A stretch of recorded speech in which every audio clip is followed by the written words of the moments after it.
प्यारे स्टूडेंट, स्वागत है आपका अपना चैनल न्यू क्लासेस में। आज का वीडियो क्लास 11 आर्ट्स के स्टूडेंट के लिए काफ़ी इंपॉर्टेंट होने वाला है, क्योंकि इस वीडियो में आज मैं आप लोगों को हिंदी इलेक्टिव के जो सेट 1 है, जो मॉडल पेपर हैं, उसके जितने सारे प्रश्न हैं, आज मैं सारे प्रश्नों को सॉल्व करके इस वीडियो में आप लोगों को बताने वाला हूँ, जो फाइनल एग्जाम के लिए काफ़ी इंपॉर्टेंट है।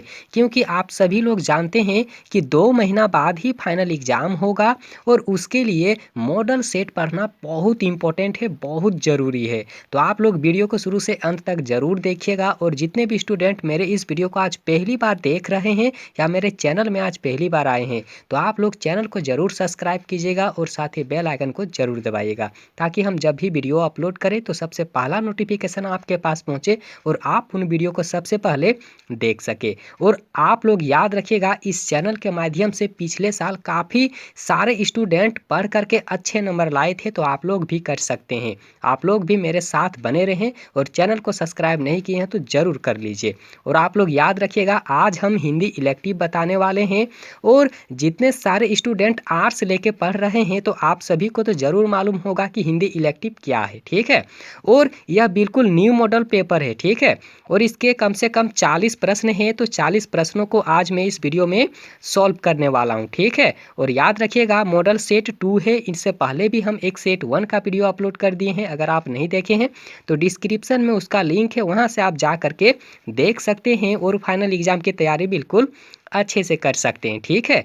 तो यहाँ पर सबसे पहला चीज़ आप लोग देख लीजिए, फर्स्ट नंबर में एक गद्यांश दिया हुआ है, ठीक है। और यहाँ पर जो गद्यांश दिया हुआ है, इसको आप लोगों को विस्तार पूर्वक पढ़ना है और पढ़ करके 1 से लेकर के 4 प्रश्नों का जवाब देना है आप सभी स्टूडेंट को, ठीक है।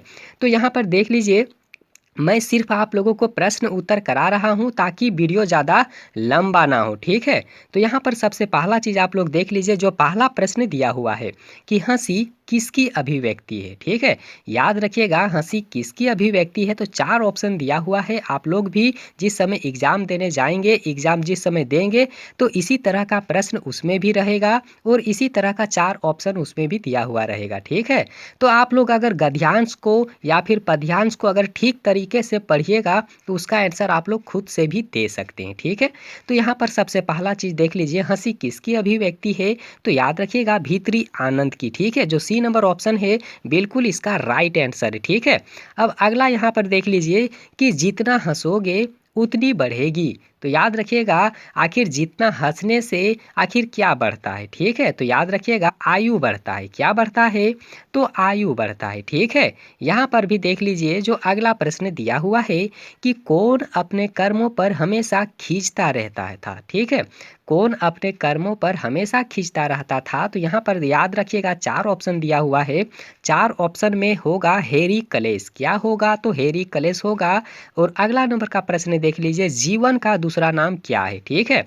तो जीवन का दूसरा नाम क्या है, तो याद रखिएगा, यहाँ होगा जिंदा दिली भी होगा, हंसी खुशी भी होगा और प्रसन्नचित्त रहना भी होगा। यानी कि सब ऑप्शन यहाँ पर बिल्कुल राइट आंसर है, ठीक है। तो यहाँ पर देख लीजिए, 4 जो गद्यांश का जो प्रश्न था वो बिल्कुल सॉल्व हो चुका है। अब यहाँ पर देख लीजिए, पद्यांश दिया हुआ है, ठीक है। और पद्यांश को भी आप लोगों को विस्तार पूर्वक पढ़ना है और पढ़ करके फिर यहाँ पर आप लोग देख लीजिए कुछ प्रश्नों का जवाब देना है, ठीक है। तो यहाँ पर 5 नंबर का प्रश्न देख लीजिए कि मधु की तुलना किससे की गई है, ठीक है। तो मधु की तुलना किससे की गई है, तो याद रखिएगा मनुष्यता से, ठीक है। अगला नंबर का प्रश्न यहाँ पर देख लीजिए कि कवि को अपने पूर्वजों की याद कब आती है, तो याद रखिएगा मधुमक्खियों को देख करके अपने पूर्वज की याद वो कर लेते हैं, ठीक है। यहाँ पर देख लीजिए 7 नंबर का प्रश्न दिया हुआ है कि कवि ने किसे एक बाग की संज्ञा दी है, ठीक है। तो एक बगीचे की संज्ञा आखिर किसे दिया गया है, तो याद रखिएगा देश को होगा, ठीक है। देश इसका आंसर होगा, ठीक है। अगला नंबर का प्रश्न देख लीजिए कि पूर्वजों के संबंध में इनमें से कौन सी बात बिल्कुल सही है? तो याद रखिएगा जो पूर्वज होते थे, ठीक है, वे किसी के साथ भी भेदभाव नहीं करते थे। तो बी नंबर ऑप्शन इसका बिल्कुल राइट आंसर है, ठीक है। अब आगे यहाँ पर देख लीजिए जो 9 नंबर का प्रश्न है कि भारत का पहला छापाखाना आखिर कब खुला था, ठीक है। तो भारत का पहला छापाखाना कब खुला था? तो आप लोगों को अगर इसके बारे में कुछ पता है तो आप लोग हमें कमेंट सेक्शन में ज़रूर कमेंट कीजिएगा, ठीक है। और यहाँ पर मैं आप लोगों को आंसर बता देता हूँ, तो याद रखिएगा 1556 इसका आंसर होगा। क्या होगा? तो 1556 इसका आंसर होगा, ठीक है। अगला नंबर का प्रश्न यहाँ पर देख लीजिए जो 10 नंबर का प्रश्न दिया हुआ है कि वर्तमान में प्रकाशित होने वाले दैनिक समाचार पत्र का आखिर क्या नाम है, ठीक है। जो अभी वर्तमान में प्रकाशित हो रहा है तो ऐसे समाचार पत्र का क्या नाम है? तो याद रखिएगा हिंदुस्तान अखबार होगा या फिर हिंदुस्तान समाचार होगा जो अभी प्रकाशित हो रहा है, ठीक है। जो प्रत्येक दिन समाचार पत्र पढ़ते हैं उन्हें तो ज़रूर मालूम होगा, ठीक है। यहाँ पर देख लीजिए निम्न में से कौन एक समाचार चैनल है, ठीक है। तो अगर आप लोग टीवी देखते हैं तो इसके बारे में तो ज़रूर बता सकते हैं, ठीक है। देख लीजिए समाचार चैनल होगा आज तक। क्या होगा? आज तक होगा। जो पहला ऑप्शन है बिल्कुल इसका राइट आंसर है, ठीक है। आगे यहाँ पर देख लीजिए जो 12 नंबर का प्रश्न दिया हुआ है कि निम्नलिखित में कौन अखबार नहीं है, ठीक है। तो यहाँ पर सबसे पहला ऑप्शन देख लीजिए प्रभात खबर अखबार है, हिंदुस्तान अखबार है, दैनिक जागरण भी अखबार है, और यहाँ जो दिया हुआ है डी नंबर ऑप्शन में चंपक, ये अखबार नहीं है, ठीक है। तो यहाँ पर डी नंबर ऑप्शन ही बिल्कुल राइट आंसर होगा, ठीक है। यहाँ पर देख लीजिए 13 नंबर का प्रश्न दिया हुआ है कि रिपोर्टर को हिंदी में क्या कहते हैं, ठीक है। तो याद रखिएगा जो रिपोर्ट तैयार करते हैं, जो रिपोर्टर होते हैं, जो मीडिया वाले होते हैं, उन्हें संवाददाता कहा जाता है। क्या कहा जाता है? तो संवाददाता कहा जाता है, ठीक है। और याद रखिएगा आज मैं इस वीडियो में 40 प्रश्नों को सॉल्व करके आप लोगों को बताने वाला हूं जो काफ़ी इम्पोर्टेंट है फाइनल एग्जाम के लिए, ठीक है। आप लोग अगर मन में ये सोच रहे होंगे कि नहीं यहाँ से प्रश्न नहीं आएगा तो आप लोग बिल्कुल गलत सोच रहे हैं, ठीक है। आप लोग याद रखिएगा इस बार सिलेबस पूरा 100% पढ़ना है और 100% में कहीं से भी पूछ सकता है, ठीक है। तो आप लोग बिल्कुल अच्छे तरीके से याद करके रख लें। तो यहाँ पर सबसे पहला चीज़ आप लोग देख लीजिए कि संचार प्रक्रिया की शुरुआत कहाँ से हुई है। तो याद रखिएगा संचार प्रक्रिया की जो शुरुआत हुई थी, ठीक है, स्रोत का संचारक से हुआ था। कहाँ से? तो स्रोत का संचारक से हुआ था, ठीक है। अगला नंबर का प्रश्न देख लीजिए संपादक के नाम पत्र स्तंभ प्रायः समाचार पत्र के किस पृष्ठ पर प्रकाशित होता है? तो याद रखिएगा संपादकीय पृष्ठ पर, यानी कि सी नंबर ऑप्शन जो है बिल्कुल इसका राइट आंसर है, ठीक है। आगे यहाँ पर देख लीजिए इनमें से कौन रिपोर्ट लेखन की विशेषता नहीं है? तो याद रखिएगा अपूर्णता इसका आंसर होगा। क्या होगा? तो अपूर्णता इसका आंसर होगा। जो यहाँ पर आप लोग देख रहे हैं बी नंबर ऑप्शन बिल्कुल इसका राइट आंसर है, ठीक है। और आगे यहाँ पर देख लीजिए जो यहाँ पर 17 नंबर का प्रश्न दिया हुआ है कि किसी एक विषय पर विचार प्रधान एवं गद्य प्रधान अभिव्यक्ति को कहा जाता है तो उसे क्या कहा जाता है? तो याद रखिएगा उसे आलेख कहा जाता है, ठीक है। उसे आलेख कहा जाता है। आलेख, हाँ, उसे आलेख कहा जाता है। आप लोग आलेख जो यहाँ पर दिया हुआ है इस आंसर को आप लोग जरूर याद करके रख लीजिएगा, ठीक है। और आलेख को ही रिपोर्ट भी कहा जाता है। तो आप लोग दोनों चीज़ याद करके रख लीजिएगा, ठीक है। अगला नंबर का यहाँ जो प्रश्न दिया हुआ है जो 18 नंबर का प्रश्न है तो यहाँ पर देख लीजिए कि फीचर लेखन की विशेषता नहीं है, ठीक है। तो याद रखिएगा फीचर लेखन की विशेषता नहीं है तो याद रखिएगा नीरस शोध रिपोर्टिंग होगा, ठीक है। अगला नंबर का प्रश्न यहाँ पर देख लीजिए मैं जिस तरह से यहाँ पर आप लोगों को बता रहा हूँ बस आप लोग अच्छी तरह से याद करके रख लीजिए ताकि एग्जाम में दिक्कत ना हो, ठीक है।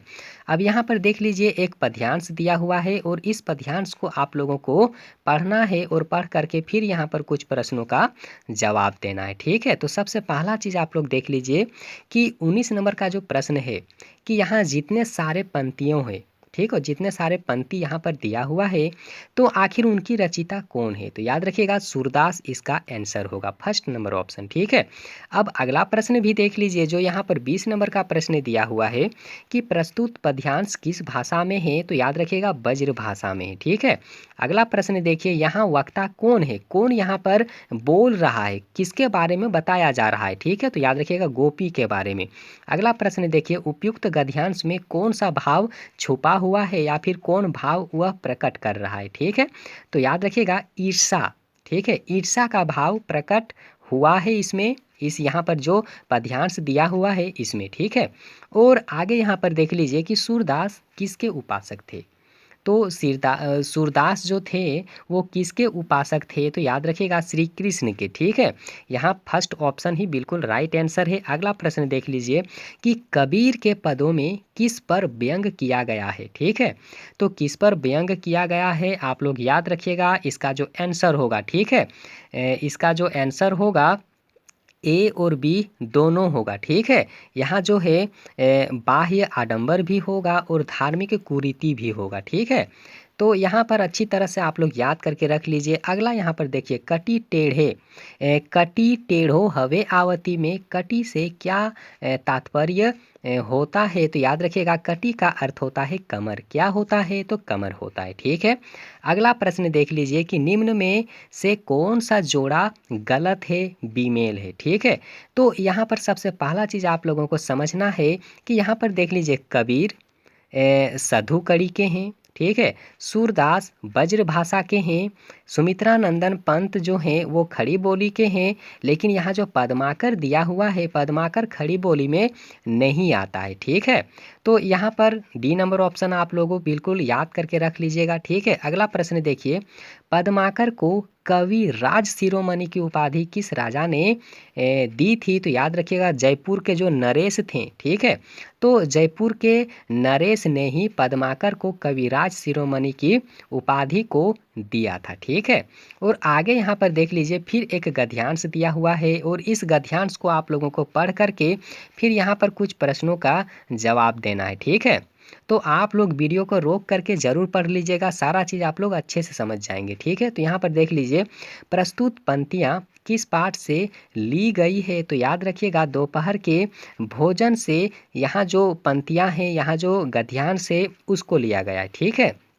और अगर दोपहर के भोजन के जितने सारे प्रश्न हैं अगर आप नहीं जानते हैं तो इनसे पहले भी मैंने एक वीडियो अपलोड किया है, आप अगर नहीं देखें वीडियो को तो मेरे चैनल के प्ले लिस्ट में जाएं, वहाँ पर है। ठीक है, आप लोग देखें और एग्ज़ाम की तैयारी अच्छे तरीके से कर लें। आगे यहाँ पर देखिए उपरोक्त गद्यांश में वक्ता कौन है? ठीक है, तो यहाँ पर देख लीजिए वक्ता के बारे में बताया जा रहा है तो प्रमोद इसका आंसर होगा। ठीक है, अगला प्रश्न देख लीजिए दिमाग उसका बड़ा तेज है। ठीक है, यहाँ जो प्रश्न दिया हुआ है कि दिमाग उसका बड़ा तेज है, यह कथन किसके बारे में कहा जा रहा है? तो याद रखिएगा मोहन के बारे में। ठीक है, अगला प्रश्न देखिए उपरोक्त पंक्तियों के रचयिता कौन है? तो याद रखिएगा अमरकांत हैं। कौन है? तो अमरकांत हैं, सी नंबर ऑप्शन जो है बिल्कुल इसका राइट आंसर है। ठीक है, अगला प्रश्न देख लीजिए यहाँ जो दिया हुआ है। ठीक है, कि भर दोपहर में वह अंधेरे के डर से कांपने लगते थे, तो आदमी को डराना कितना आसान है, यह पंक्ति किस पाठ से लिया गया है, किस पाठ से है? तो याद रखिएगा टॉर्च बेचने वाले से। ठीक है, टॉर्च बेचने वाले से। अगला प्रश्न यहाँ पर देखिए गूंगे पाठ में गूंगा किस तरह अपनी बातें दूसरों के सामने प्रकट करता है? ठीक है, तो याद रखिएगा जो गूंगे होते हैं तो गूंगे आदमी अपनी बात को प्रकट करने के लिए क्या करते हैं? तो याद रखिएगा इशारा करते हैं। ठीक है, और इशारा करके हर बात को बताते हैं। और यहाँ पर अगला प्रश्न देख लीजिए कि हामिद के पिता की मृत्यु किस बीमारी से हुई थी? ठीक है, तो याद रखिएगा हैजा के कारण। ठीक है, किसके कारण से? तो हैजा के कारण से। अगला प्रश्न देख लीजिए निम्न में से कौन हामिद के साथ ईद का मेला देखने नहीं गया था? ठीक है, तो हाँ जो ईद के मेला है आखिर कौन देखने नहीं गया था हामिद के साथ में? तो आप लोग इसका आंसर याद रखिएगा, इसका आंसर होगा मुर्तजा। क्या होगा? तो मुर्तजा होगा। ठीक है, अगला प्रश्न देखिए कि मुंशी चंद्रिका प्रसाद ने कसम रखने के लिए क्या मांगा था लास्ट में, ठीक है। जब वो खाना खा रहे थे मुंशी चंद्रिका प्रसाद, तो उनकी पत्नी उसे लास्ट में आखिर क्या दिए थे, तो याद रखिएगा गुड़ होगा। क्या होगा? गुड़ होगा, ठीक है। अगला प्रश्न देख लीजिए, अंडे के छिलके किस प्रकार का एकांकी है, तो याद रखिएगा पारिवारिक है, ठीक है। क्या है? तो याद रखिएगा पारिवारिक हैं। जो यहाँ पर सी नंबर ऑप्शन है बिल्कुल इसका राइट आंसर है। अगला प्रश्न देख लीजिए, अंडे के छिलके पाठ के आरंभ में अम्मा जी की कैसी तस्वीर उभरती है, तो याद रखिएगा परंपरावादी, ठीक है। कैसी चित्र उभरती है, तो परंपरावादी, ठीक है। और अगला प्रश्न यहाँ पर देख लीजिए, जो 39 नंबर का प्रश्न दिया हुआ है, और 39 नंबर का प्रश्न है कि बीना कौन सी पुस्तक पढ़ती है, और यह प्रश्न काफ़ी इम्पोर्टेंट है। पिछले साल भी यह प्रश्न को पूछा गया था, ठीक है। और इस प्रश्न में काफ़ी सारे स्टूडेंट कंफ्यूजन में गलत टिक लगाए हुए थे, ठीक है। तो आप लोग याद रखिएगा बीना कौन सी पुस्तक पढ़ती थी, तो याद रखिएगा यहाँ जो रामायण दिया हुआ है ना, रामायण बिल्कुल भी नहीं होगा, ठीक है। बीना कौन सी पुस्तक पढ़ती थी, तो याद रखिएगा सन्स एंड लवर्स का किताब पढ़ती थी, ठीक है। यहाँ जो दिया हुआ है ना फर्स्ट नंबर ऑप्शन बिल्कुल राइट आंसर है। और यह प्रश्न को अगर एग्जाम में पूछेगा भी तो आप लोग यही आंसर को उसमें टिक लगाइएगा, ठीक है। और अगला प्रश्न यहाँ पर देख लीजिए, जो इस वीडियो का, ठीक है, सेट 2 का बिल्कुल आखिरी प्रश्न है, ठीक है, कि बीना और राधा के मध्य क्या संबंध है, ठीक है। यहाँ थोड़ा अक्षर नहीं दिख रहा है, लेकिन आप लोग अच्छी तरह से समझ लीजिए कि बीना और राधा के मध्य में कैसी संबंध है, तो याद रखिएगा देवरानी और जेठानी का संबंध है, ठीक है।